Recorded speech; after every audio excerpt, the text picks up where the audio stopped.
వీడు మన హీరో. ఎప్పుడో చిన్నప్పుడు వినుంటాం రఫ్ అండ్ టఫ్ అని, మనవాడు ఆ కేటగిరీనే.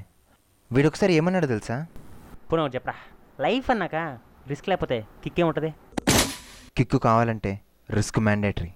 అయితే అలా రిస్క్ ఫిక్స్ అయిన వాడు దానికి వచ్చే రియాక్షన్ కూడా ఫేస్ చేయాల్సి ఉంటుంది.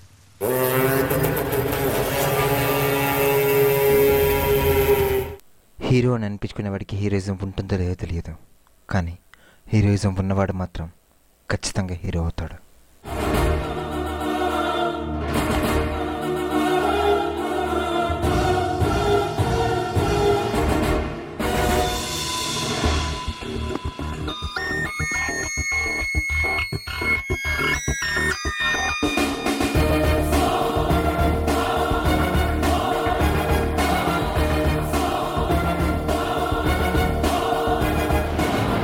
వెనకటికి నేను అంటాడు ఒకడు, సంతలో మియా మియా సందిట్లో సడే మియా అన్నాడంట. అంటే ఏంటన్నా? తెలుసు, వస్తా.